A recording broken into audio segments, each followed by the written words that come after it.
사람이 사람을 사랑하는 데는 그 사랑하는 마음만 가지고는 안 됩니다. 능력이 있어야 됩니다.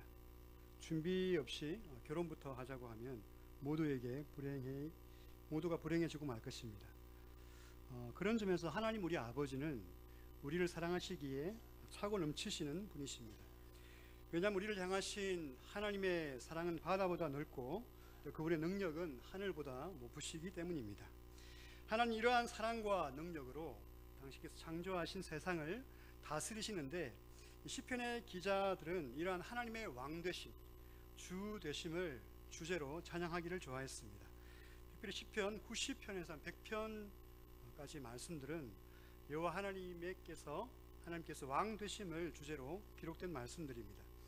근데 이 시편들이 노래된 때는 이스라엘이 평안하고 부유할 때가 아니라 바벨론의 포로로 잡혀 있을 때였습니다. 선지자들이 줄기차게 전한 회개의 메시지를 끝내 듣지 않다가 나라가 망하고 포로가 되어 먼 이방의 땅에서 이런 노래를 불렀습니다. 우리가 하나님께 불순종하여 이방 땅에 사로잡혀 왔지만은 우리 하나님은 여전히 살아계시고 우리를 사랑하시며 다스리신다라는 것을 고백하면서 힘과 위로를 얻은 것입니다. 오늘 시편 93편의 말씀에는 특별히 세 가지 그림을 통해서 이 세상에서 여호와 하나님의 능력이 어떠하며 또 하나님의 통치가 어떻게 일어나는지를 보여주십니다. 첫 번째 그림은 왕의 옷을 입으신 하나님의 모습입니다. 본문 1절 말씀 다시 한번 보시겠습니다. 여호와께서 다스리시니 스스로 권위를 입으셨도다. 여호와께서 능력의 옷을 입으시며 띠를 띠셨으므로 세계도 견고히 서서 흔들리지 아니하는도다. 아멘. 아멘. 예로부터 이 왕의 옷은 일반인들의 옷과 많이 다릅니다. 고대 로마의 왕들이나 우리나라 고려시대, 조선시대 이렇게 사극들에 등장하는 왕의 모습을 보면 정말 화려하기 짝이 없습니다. 특별한 행사를 할 때는 그 화려함을 넘어서 복잡함이 대단합니다. 조선시대 특별한 일이 있을 때 왕이 면복을 입었다는데 그 면복에 대한 이런 묘사가 나옵니다. 의상, 중단, 패슬, 혁대, 대대, 회옥, 수, 말, 석으로 이루어져 있고 여기에 귤을 든다 했는데 각각의 명칭이 뭘 뜻하는지도 잘 모르겠는데 왕이 이런 옷을 입고 딱 나타나기만 해도 백성들이 머리가 숙여지고 감히 눈을 들어서 쳐다보지를 못했을 것입니다. 왕들은 왜 그런 옷을 입었을까요? 왜 그런 불편한 옷을 입고 출입을 했을까요? 제각기 의미가 있겠지만은 그 옷을 통해서 다양한 의미를 부여하고 왕으로서의 권위를 세우기 위해서였을 것입니다. 어찌 보면 인간 왕은 그 자기 속에 있지 않은 그 어떤 신적 권위를 이 옷을 입음으로써 나타내고자 했을 것입니다. 요새 청소년 친구들도 그 노스 땡땡 해가지고 브랜드 옷을 안 입으면 막 사달라고 막 그러는데 좀 못 사줬는데 아무튼 이런 옷을 안 입으면 어떻게 되는 줄 알지만은 전혀 아무 이상 없습니다. 그리고 자고로 사람은 그 인격과 사역에 맞는 그런 옷을 입어야 가장 어울릴 줄 믿습니다. 만왕의 왕이요 만주의 주 되신 우리 하나님은 무슨 옷을 입으셨습니까? 1, 2절 말씀을 다시 한번 읽어주시기 바랍니다. 2절 말씀. 여호와께서 다스리시니 스스로 권위를 입으셨도다. 여호와께서 능력의 옷을 입으시며 띠를 띠셨으므로 세계도 견고히 서서 흔들리지 아니하는도다. 주의 보좌는 예로부터 견고히 섰으며 주는 영원부터 계셨나이다. 아멘. 아멘. 하나님은 보좌에 앉으신 왕으로서 누가 입혀준 옷이 아니라 스스로 권세와 능력의 옷을 입으셨다라고 말씀하십니다. 그리고 보좌에 앉으사 왕으로서 다스리십니다. 믿지 않는 사람들은 세상이 우연히 그냥 저절로 생겨났다고 믿거나 또는 어떤 사람들이 세상을 다스린다고 생각을 하지만은 그런 사람들은 불행한 삶을 살 수밖에 없습니다. 사람에게는 참 이 세상을 다스릴 만한 능력이 없다는 것을 우리가 매일 알 수 있습니다. 인간 통치자는 한 가지 문제를 해결하면 두세 가지 문제가 생겨버리고 마는 것입니다. 그러므로 여호와 하나님의 통치를 인정하지 않는 사람은 불행해질 수밖에 없습니다. 그들은 인생의 참된 목적과 의미를 찾지 못하고 어디로 가서 어떻게 끝나버릴지도 모를 세상에서 불안하게 사는 것입니다. 하지만 오늘 시편 기자는 우리에게 이와 같이 선포합니다. 여호와께서 다스리시니 스스로 권위를 입으셨도다. 여호와께서 능력의 옷을 입으시며 띠를 띠셨도다. 세계도 견고히 서서 흔들리지 아니하는도다. 아멘. 하나님은 그 능력으로 온 세상을 창조하셨을 뿐만 아니라 지금도 이 세상을 붙들고 계십니다.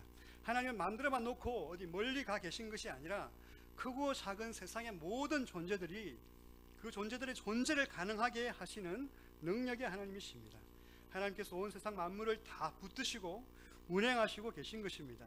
하나님께서 한순간이라도 만물을 붙드시지 않는다면 이 물질이 다 분리되고 해체돼서 그 존재와 의미는 한순간에 다 사라져버리고 말 것입니다. 말씀해 보면 주의 날이 올 때에 이와 같은 일이 있을 거라고 말씀하시거든요. 베드로후서 3장 10절 말씀 한번 보시겠습니다.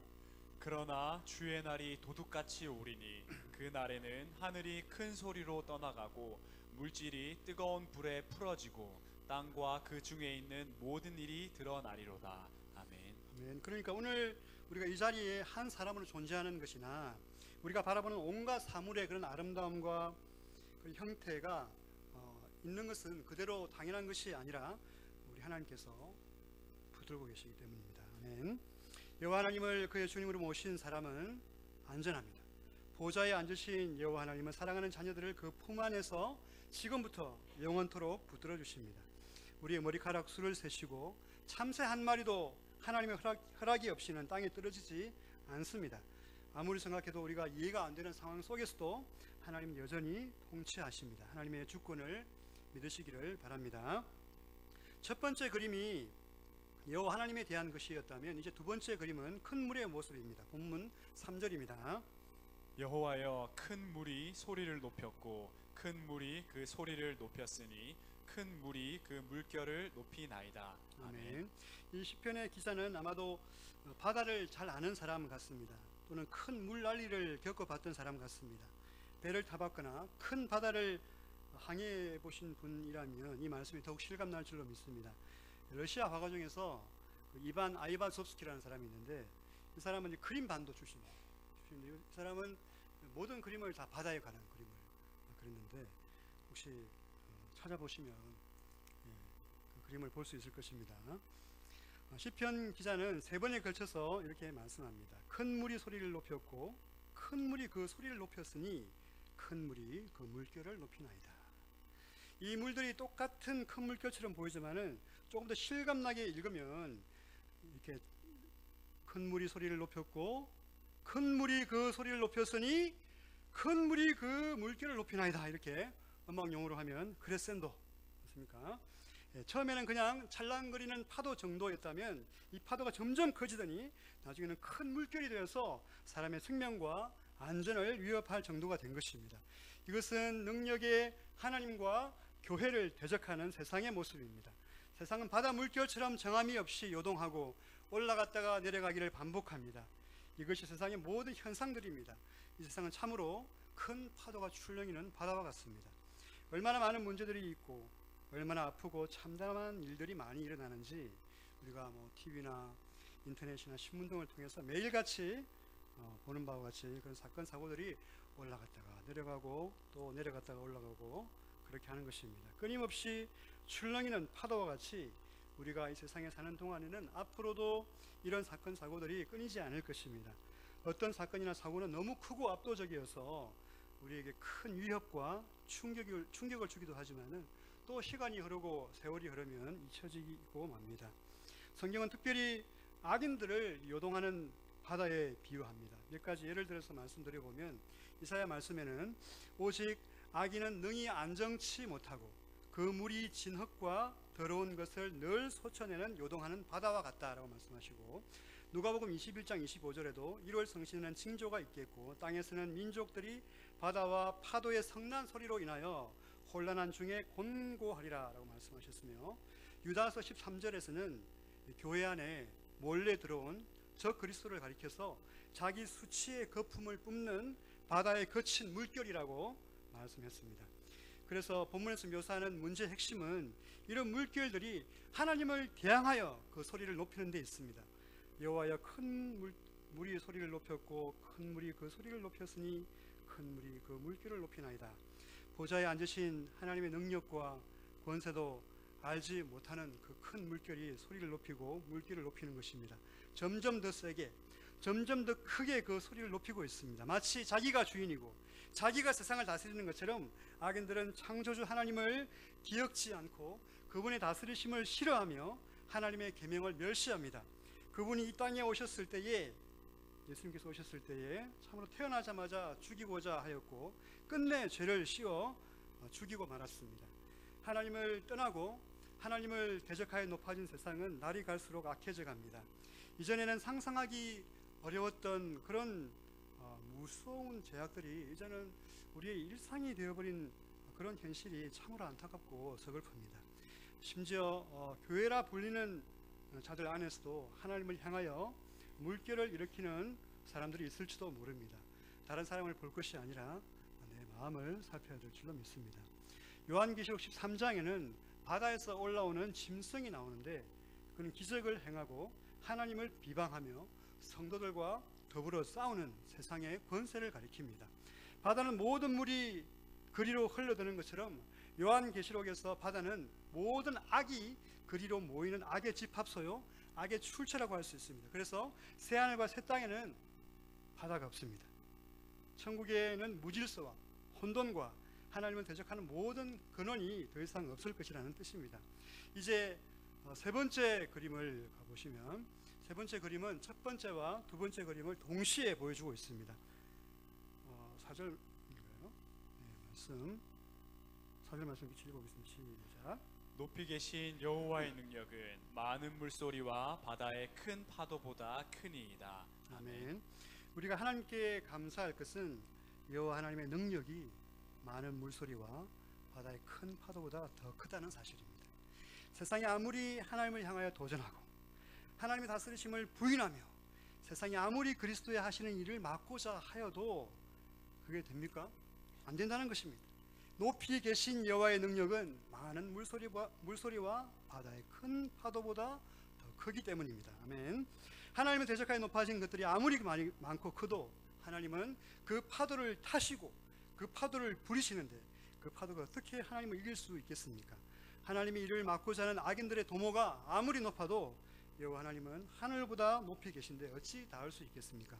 시편 2편에서 말씀하시는 바와 같습니다. 같이 한번 읽어보겠습니다. 시작. 어찌하여 이방 나라들이 분노하며 민족들이 헛된 일을 꾸미는가? 세상의 군왕들이 나서며 관원들이 서로 꾀하여 여호와와 그의 기름 부음 받은 자를 대적하며 우리가 그들의 맨 것을 끊고 그의 결박을 벗어버리자 하는도다. 하늘에 계신 이가 웃으시며 주께서 그들을 비웃으시리로다. 그때에 분을 바라며 진노하사 그들을 놀라게 하여 이르시기를 내가 나의 왕을 내 거룩한 산 시온에 세웠다 하시리로다. 아멘. 하늘에 계신 이가 웃으시며 주께서 그들을 비웃으시리로다. 그때 분을 바라며 진노하사 그들을 놀라게 하여 이르시기를 내가 나의 왕을 내 거룩한 산 시온에 세웠다 하시리로다. 아멘. 여호와 하나님의 능력은 많은 물소리보다 더 큽니다. 여호와께서 예수님께서 성난 파도를 향해서 고요하라, 잠잠하라 하면 그대로 되는 것입니다. 높이 계신 여호와의 능력은 바다의 큰 파도보다 더욱 큰 것입니다. 세상의 어떤 물결도 높이 계신 여호와의 능력에 닿을 자가 없습니다. 그러므로 여호와 하나님을 그 피난처로 삼은 사람은 재앙에 두려움이 없고 안전합니다. 그 하나님께서 그분의 자녀들을 어디에서 어떻게 확실히 지켜주시는지 5절에 한번 읽어보겠습니다. 시작. 하여 주의 증거들이 매우 확실하고 거룩함이 주의 집에 합당하니 여호와는 영원 무궁하시리이다. 아멘. 그의 말씀으로 주의 증거들 가운데서 우리들을 매우 확실하게 거룩하게 지켜주실 줄로 믿습니다. 그러므로 여호와 하나님을 믿고 그 말씀을 신뢰하는 우리 온 성도들은 언제나 어디서나 안전합니다. 때로는 참 집채만한 파도와 같이, 성난 파도와 같이 우리의 영혼을 위협하는, 우리 삶을 위협하는 어떤 악한 세력들보다 하나님이 더욱 높이 계셔서 능력으로 다스리기 때문에 우리는 그 언약의 하나님, 약속의 하나님을 붙들고 의지하시기를 바랍니다. 어떤 상황에서 주눅들지 말고 어떤 상황에서 낙담하지 말며 주를 의지하는 마음으로 용감하게 행하는 저와 우리 모든 성도님들 다 되시기를 간절히 바랍니다.